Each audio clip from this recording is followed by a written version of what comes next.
Hey everybody, Justin here with the RV Like No Other. I am in South Korea right now, and today I have scheduled a surgery to do a hair transplant. As I was getting older, I noticed, begin to notice, my hair was thinning, and I'm losing, hair in some parts of my, hair, kind of concentrated towards in the front section. And I always knew that I wanted to get the hair implant done, but it was a matter of time, cost, and when and where am I going to get this done. So I looked into a couple times in the U.S. Couple clinics. Cost was very dramatically different from low to really high, and wasn't sure what their experience level was like. But I have a friend that visited South Korea about a year ago, and I guess apparently he got his hair transplant done, and I didn't see him until like a year later, and noticed that he had a full head of hair. So I talked to him, got some information, and did my own research online, and was able to find a clinic, Movinci Hair Transplant, whatever their actual name is, but Movinci is the name of the clinic that I'm going to.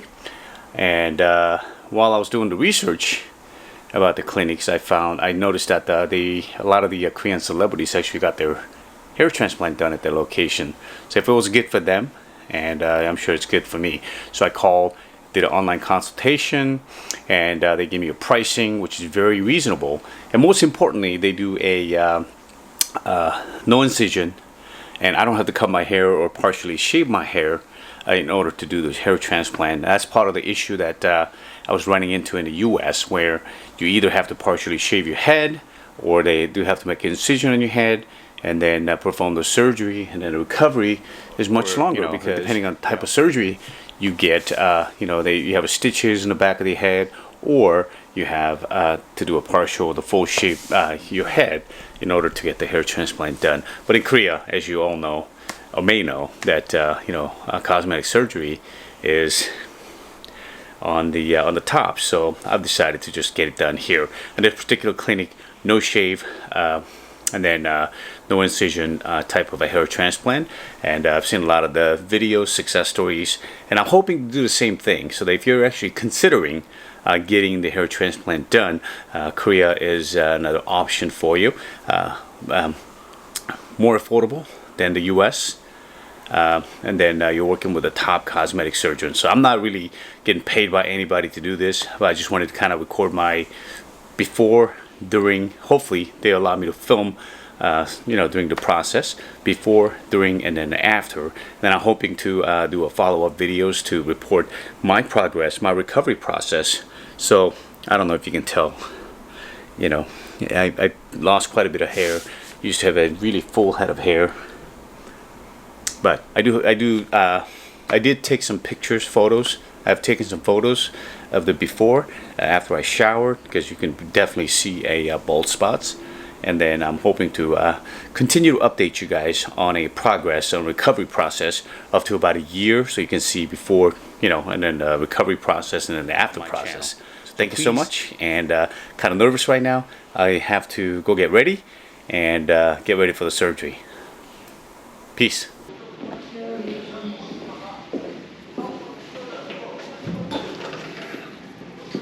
안녕하세요. I'm back after my surgery. It took about 4 hours, 4.5 hours, right? Something like that. Finally got it done. And it was a bit painful when they're injecting, anesthesia, I guess, sort of. But after that, you don't feel anything. And you're awake. You got the TV, Netflix, YouTube. And then they have another screen there that shows how many hair that they extracted and then they implanted. And then the other one has a video showing the video of them prepping the hair that they pulled out. So, and there was a staff of maybe 5 or 6, including the doctor, came in. Everybody's working at the same time.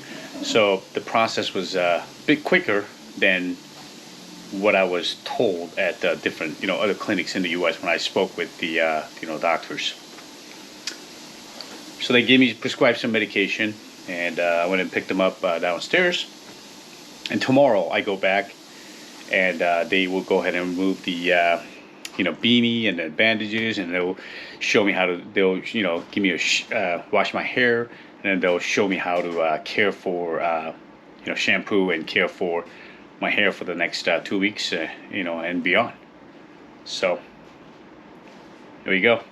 It was everything went well, and I'm so glad I got it done. And I'll report back to you once they remove the beanie and the bandage tomorrow. Take care. Okay, I just came back today from the hospital. They removed my bandages and my hat, and I can't really style my hair, so I put on my cap on it very loosely with the help from my wife, and so far so good. A little bit of pain left, but it's good right now. I'm very excited. Hey everybody, Justin here. Just wanted to give you an update on the hair implant that I just received. It's been about 2 days since I came back from South Korea, and about 15 days since the surgery. Most of the scabs on a implanted area have fallen off, so I feel better. Donor area on the back of my head is still tender. I guess it takes time to heal, and all the scabs are gone, but when you touch it, it's tender. But it's pretty minimal, so it's not a big deal. And on a just to give you an example, I don't know if you can see the new hairline a little bit. It seemed like the implanted hair are growing, and I noticed that. But eventually, since the blood vessels aren't attached currently, most people will lose all the implanted hair, will fall out, and then it'll start to grow after, I don't know, 2-3 months. And in order to take a full effect, it takes about 9 months to a year. So I'm looking forward to that. After the surgery, I went back to the hospital. They removed the bandage and the beanie, gave me instructions on how to wash my hair, and gave me special shampoo, and then a little serum to spray on your hair to keep your surgery area, moist. And then, like I said, the shampoo, spray on the shampoo. You spray that shampoo on, leave it on there for 3 to 5 minutes. You just wash it off with water, and then you can dry your hair, however you like to do it. And also prescribed medication, and about antibiotics for 3 days, and then minoxidil for 17 days or so. And then I'm also taking finasteride, like I was taking before the surgery. So all those 3 combined, that that you just do that, and then that's it. In terms of the surgery itself, it wasn't a big deal. The pain was in the beginning when they were giving you injections on your head to numb your the surgery area.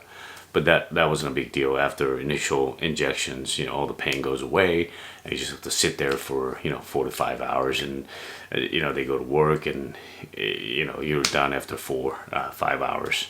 Not a big deal. And then after the surgery, you get to do whatever you want to do, like on a daily. You can go about doing your daily routines and things like that, except for bending your hair, head down, or exercise, and things like that. Is you want to prevent that. And also alcohol, tobacco is a no-no.